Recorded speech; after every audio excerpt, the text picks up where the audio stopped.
fallen Dafa believers are here at Queen's Park today, commemorating the 13 years of their persecution in China. I'm here at Queen's Park, where the government is introducing legislation to cut teachers' benefits and freeze their salaries. After 3 home invasions in 1 week, police have no leads as to who the suspects are.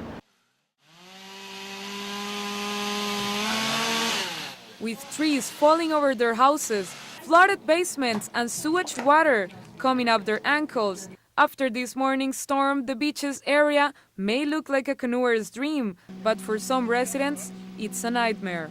All of a sudden there was this big, almost sounded like an explosion. The tree fell over next to her daughter's bedroom. No, it isn't safe. Down at the lower beaches, people are struggling to cope. Oh, it's the 7th time, so it's getting a little difficult. On days like these, residents of this area know what to expect. In fact, many of them say they've been seeing flooding here on and off for over 20 years. Residents say the cause of the flooding is the lake's Blue Flag program, through which the city keeps the water clean for the summer. The water builds and then it mingles with the sewage and then it all blows up and comes through every single orifice. It goes through the windows. There's no backflow valve. There's nothing that can protect us from this. The city denies having taken any part in the flooding, but said in a statement it has the proper infrastructure to send stormwater back to the lake in case of heavy rain. In the meantime, Joanne DeCarrie is cleaning the mix of sewage and rainwater that emanated from her floor.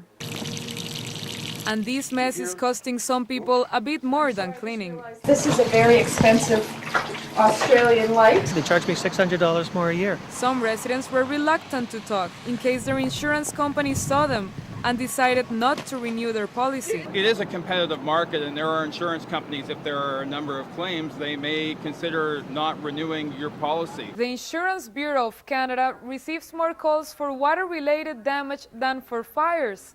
So before buying a house, make sure you check for flooding issues in the area and read your policy carefully to check that you are covered. Back on the hot seat at the Orange Committee, Health Minister Deb Matthews is fighting back. Minister, time and time again, you have made serious. allegations that have turned out after investigation to be completely erroneous. You really think that excuses you? I fully expected that you would drop something today. Unbelievable. She shut down this month's testimony by former Orange CEO Chris Mazza. He blames the government, not his own actions, for the scandal at the Air Ambulance Agency. That had he been asked to make any changes of any kind at any time, his answer would have been, yes, ma'am. Pure nonsense. But she could not convince opposition leader, Conservative Frank Cleese. This is not a debate. I'm asking undermine confidence in the frontline staff. You have made a specific statement, Mr. Cleese, Let's keep this civilized, please. Testimonies went from unfit helicopters to family hires inside the company. The committee was shocked today to hear the woman formerly in charge of human resources admitting to hiring her own daughter, even though she had no experience. Rhoda Beecher was making close to $22,000 a month as an HR consultant. She claims having no idea where the money for her salary was coming from. To her defense, she said the company encouraged friends and family to apply for jobs regardless of their qualifications. Maria Assaf, CTV News.